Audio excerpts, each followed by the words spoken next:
സന്തോഷമായില്ലേ? സന്തോഷം, ഒരുപാട് ഒരുപാട് സന്തോഷം. അള്ളാഹുവിൻ്റെ അനുഗ്രഹങ്ങൾ എല്ലാവർക്കും ഉണ്ടാകട്ടെ. എന്താണെന്ന് ഒരുപാട് കഷ്ടപ്പാടും ദുരിതങ്ങളൊക്കെ അനുഭവിച്ച ഒരുപാട് കുടുംബങ്ങളുണ്ട്. അപ്പോൾ അവർക്കൊക്കെ അള്ളാഹു താണും തണലുമായിട്ടൊരു കുടുംബം, വാടക വീട്ടിലായിട്ടും സ്വന്തമായിട്ട് വീടില്ലാത്തവർക്കൊക്കെ അള്ളാഹു ഒരു ഇത് കിട്ടിയേക്കണേണ് നമുക്ക്. അപ്പോൾ അതിന് പതിമടങ്ങ് അള്ളാഹുവിനോട് ഒരുപാട് ഒരുപാട് നന്ദി പറയണേണ് എല്ലാവർക്കും ഇതിൽ പ്രവർത്തിച്ച എല്ലാവർക്കും, പണം ചിലവാക്കിയ എല്ലാവർക്കും അള്ളാഹുവിൻ്റെ അനുഗ്രഹങ്ങൾ ഏറ്റുണ്ടാകട്ടെ. സമാധാനത്തോടെ ഉറങ്ങാത്തൊരു കാലഘട്ടമൊക്കെ ഉണ്ടായിരുന്നു. ഒരുപാടുണ്ടായിട്ടുണ്ട് മോളെ, ഒരുപാടുണ്ടായിട്ടുണ്ട്. ചോർന്നിട്ടും പാത്രം വെച്ചിട്ടും ഒക്കെ ജീവിച്ചിട്ടുണ്ട് ഈ പറയപ്പെട്ട ആൾക്കാരെല്ലാവരും. നമ്മൾ തന്നെയല്ല, മറ്റുള്ള കുടുംബങ്ങളും. അപ്പം അതിനൊക്കെ അള്ളാഹു ഒരു തണലായിട്ട് അള്ളാഹുവിൻ്റെ അനുഗ്രഹം കൊണ്ട് കിട്ടിയിരിക്കണേണ്. അള്ളാഹു ഏറ്റവും സമ്പത്ത് കൊടുക്കട്ടെ അവർക്ക്. അതേ നമുക്ക് പറയാനുള്ളൂ. കൊച്ചിയുടെ ഏറ്റവും ഭംഗിയുള്ള കാഴ്ചകൾക്ക് നടുവിലാണ് ഈ കെട്ടിടം. അപ്പോൾ കൊച്ചിയുടെ എല്ലാ കാഴ്ചകളൊക്കെ കണ്ടൊരു സ്വസ്ഥമായി ഉറങ്ങാൻ എന്നെയാണ് അള്ളാഹുവിൻ്റെ അനുഗ്രഹങ്ങൾ ഉണ്ടാകട്ടെ.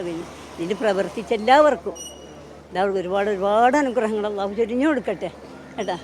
പിന്നെ നമ്മളെ പ്രത്യേകിച്ച് നമ്മൾ ഷെർഫക്ക മറക്കാൻ പറ്റൂല. നമുക്ക് ഒരുപാടൊക്കെ നന്മകളൊക്കെ ചെയ്ത മനുഷ്യനാണ്.